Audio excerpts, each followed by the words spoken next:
ఈరోజు ప్రత్యేకంగా ప్రతి ఒక్క కూడా మెడికల్ కాలేజీలు అదేవిధంగా ఆసుపత్రులు ఉన్న చోట వ్యక్తుల కాలతో జీవన ప్రమాణాలు మెరుగుపడతాయి, వాళ్ళకి సరైన వైద్యం అందించగలం అనే ఉద్దేశంతో ఈరోజు వైద్య కళాశాలని కూడా ఏర్పాటు చేయడం అనేది నిజంగా ఒక శుభపరిణామం కింద భావించాలి. ఈరోజు పరిస్థితి ఎలా వస్తుందా అంటే బెంగళూరులోని ఫుల్ టైం ఉంటారు, ఆంధ్రప్రదేశ్ రాష్ట్రానికి పార్ట్ టైం వస్తారు, వచ్చినప్పుడు కూడా కొంత బురద తీసుకొచ్చుకుంటాడు, 2 గంటలు వాళ్ళ సొంత మీడియాలో కూర్చొని ఆ బురద జల్లడమే పరమావధిగా పెట్టుకొని బురద జల్లే కార్యక్రమానికి శ్రీకారం చుడతాడు. నేను ఇన్ని మాటలు ఇంత ఇంట్రడక్షన్ ఇచ్చానంటేనే మీకు అర్థమై ఉంటుంది నేను ఎవరి గురించి మాట్లాడుతున్నానో. ఆయనే ఈరోజే మా వాళ్ళు అన్నారు, ఈ లండన్ మందులు మానేసి మెడికల్ కాలేజీల గురించి మాట్లాడుతున్నాడండి అని. అంటే అతనే మీ అందరికీ తెలుసు పులివెందుల ఎమ్మెల్యే గారు జగన్మోహన్ రెడ్డి గారు. అయితే జగన్మోహన్ రెడ్డి గారు దేని గురించి మాట్లాడినా కాసేపు ప్రజలందరూ కూడా ఆలోచించుకునేవారే, కానీ ఈరోజు మెడికల్ కాలేజీల గురించి ముఖ్యంగా పీపీపీ విధానంలో ఈరోజు గవర్నమెంట్ తీసుకున్న ఇనిషియేషన్స్ గురించి ప్రజల్ని తప్పుదోవ పట్టించే విధంగా, ప్రజల్ని భయభ్రాంతులు గురి చేసే విధంగా, ప్రజల్లో ఒక కన్ఫ్యూజన్ క్రియేట్ చేసే విధంగా అతని తాలూకా ప్రయత్నం చూస్తుంటే అది ప్రయత్నం మాత్రమే. ఎందుకంటే ప్రజలు కూడా చాలా క్లారిటీగా ఉన్నారు, ప్రజలు కూడా చాలా క్లియర్గా ఉన్నారు. ఎన్డీఏ పార్టీ పట్ల, ఎన్డీఏ కూటమి పట్ల నిబద్ధతతో పనిచేస్తున్నామన్న నమ్మకం ప్రజల్లో ఉంది. సో నేను ఈరోజు కూడా రావడానికి గల ప్రధానమైన కారణం ఏంటంటే మొన్న మీటింగ్లో చూశాను ఒకసారి.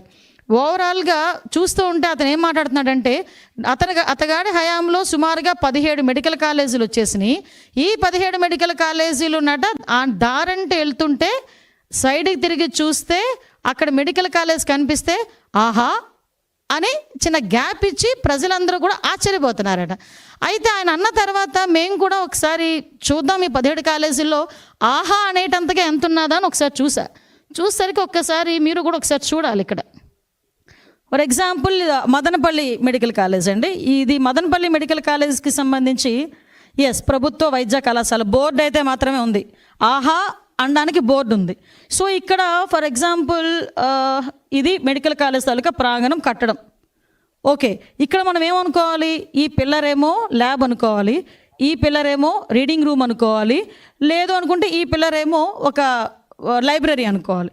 అలా అనుకుంటేనే తప్ప ఇది మెడికల్ కాలేజ్ అన్న సంగతి మన ఎవరికి అర్థం కాదు. ఒకసారి మీరే చూద్దరుగాను. ఒకసారి ఇది మదనపల్లి మెడికల్ కాలేజ్. ఇక్కడ చూసి ఆగి ఆహా అనే వాళ్ళు ఎవరైనా ఉన్నారా? మీ బతుకు చెడ అనుకున్న వాళ్ళు ఎవరైనా ఉన్నారా అండి? సారీ టు సే, నేను కొన్ని పదాలు తప్పట్లా. ఎందుకనంటే ఏందండి ఇది అంటే జగన్మోహన్ రెడ్డి మాయ చేస్తాడు, మంత్రాలు వేస్తాడని సంగతి తెలుసు, కానీ కట్టడమే లేకుండా ఇది కట్టడం ఉందని చెప్పి అది రోడ్డు మీద వెళ్తున్న వాళ్ళు ఆగి ఆహా అంటారు అంటే ప్రజలు ఏమైనా పిచ్చోళ్ళ? ఇది నిజంగా జగన్మోహన్ రెడ్డి ఆ రోజు మాట్లాడడం అన్నది నిజంగా చెప్పాలంటే ఒక రకంగా ఆయన గొయ్యి ఆయన తవ్వుకున్నట్టే. ఎందుకంటే 17 కాలేజీలు కట్టేసాము, 17 కాలేజీలు అడ్మిషన్స్ అయిపోతున్నాయి, మేము ఇలా చేసాము, ఇంతమంది ఏంటంటే ఇంకో మాజీ మంత్రి అంటాడు, ఆయనకి తెలుగు ఉండి మాట్లాడుతున్నాడు, తెలుగు లేక మాట్లాడుతున్నాడు తెలియట్లా, ఇంటికి ఒక వైద్యుడిని అందిద్దామని జగన్మోహన్ రెడ్డి అనుకున్నాడంట. ఇంటికి ఒక వైద్యుడిని అందిద్దామని జగన్మోహన్ రెడ్డి అనుకుంటే ఈ 17 కాలేజీల్లో ఇంకో కాలేజ్, ఇంకో మచ్చుతునక ఎక్కడంటే ఇది మార్కాపురం. జస్ట్ చూడండి ఒకసారి ఏ స్టేజ్లో ఉందో ఒకసారి చూడండి. ఇది మార్కాపురం మెడికల్ కాలేజ్.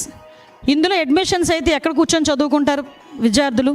కనీసం ఫ్యాకల్టీ ఇవ్వడానికైనా ఒక ఆస్కారం ఉందా? ఎంత పర్సంటేజ్ ఇందులో కంప్లీట్ అయ్యి ఉంటుందో ఒకసారి ఆలోచన చేయండి.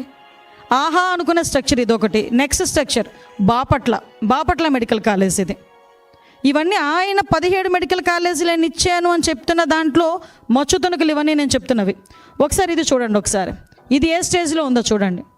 ఇవన్నీ కూడా ఈరోజు what ever it Jaganmohan Reddy నేను ఇచ్చాను మెడికల్ కాలేజీలు వీటిలన్నింటినీ ప్రైవేటు పరం చేసేసి వైద్య విద్యని ప్రజలకి దూరం చేస్తున్నారు అన్న పదానికి ఈరోజు మీరందరూ ఒకసారి ఆలోచన చేసుకోవాల్సిన పరిస్థితి అదే ఉంది. సో ఇవన్నీ కూడా పాలకొల్లు మెడికల్ కాలేజ్ అండి. ఇది ఒకసారి మీరే చూడండి, పాలకొల్లు మెడికల్ కాలేజ్ ఇది ఏ స్టేజ్లో ఉందో ఒకసారి చూడండి. ఇందులో ఎక్కడ ల్యాబ్ పెడతావు, ఎక్కడ ఈరోజు అడ్మిషన్స్ ఇస్తే ఎక్కడ తీసుకెళ్ళి కూర్చోబెడతావు? ఈరోజు ఎక్కడ ఈ మొండిగోడల మధ్యలో కూర్చోబెట్టాలా పిల్లల్ని తీసుకెళ్ళి అడ్మిషన్ తీసుకొని? పాటలు ఎక్కడ చెప్పుకోవాలి? నర్సీపట్నం మెడికల్ కాలేజ్ చూడండి ఒకసారి. ఇది నర్సీపట్నం మెడికల్ కాలేజ్. ఆఖరికి సెంట్రల్ గవర్నమెంట్ కూడా ఇచ్చిన ఫండ్ని ఫుల్ ఫ్లెజ్డ్గా మీరు వినియోగించుకోలేకపోయారు అని ఒక స్టేట్మెంట్ కూడా ఇవ్వటం. ఇది మచిలీపట్నం మెడికల్ కాలేజ్. ఈ మెడికల్ కాలేజ్లో మనం అర్థం చూస్తానండి, ఒక ల్యాబ్ ఉండదు. ఇక్కడ మీకు కూడా చెప్పాలి, ఇది మెడికల్ కాలేజ్, దీనికి సంబంధించి ఒకసారి ఇన్ఫ్రాస్ట్రక్చర్ చెక్ చేసుకోండి ఒకసారి. ఇవి ఈయన అనుకుంటున్న మెడికల్ కాలేజీలు. ఇది పెనుగొండ. నిన్ననే మా మంత్రి గారు కూడా ఒకసారి వెళ్ళి చూపించి వచ్చారు అందరికీ కూడా. ఇది పెనుగొండ మెడికల్ కాలేజ్. ఏ వైద్య విద్యార్థులను ఇందులోంచి తీసుకొద్దామండి? ఏ వైద్యుల్ని, ఇంటికి ఒక వైద్యుడిని ఇలాంటి చోట నుంచి తీసుకొద్దామా? ఇంటికి ఒక వైద్యుడిని ఇలాంటి చోట చదివించి ఈరోజు వైద్య ప్రమాణాలని, జీవన ప్రమాణాలని పెంచడానికి ఏమైనా ఆస్కారం ఉందా అసలు? నంద్యాల మెడికల్ కాలేజ్ ప్రారంభకులు చూసారు, అక్కడ శంకుస్థాపనలు రాయలేదో మాత్రం పర్ఫెక్ట్గా ఉన్నాయి. ఆ శంకుస్థాపనకే పరిమితమయ్యే పరిస్థితి. So Nandyal medical college. ఈ రకంగా చూసుకుంటే మ్యాక్సిమం అన్ని మెడికల్ కాలేజీల్లో కూడా ఇదే పరిస్థితి ఉంది మనకి.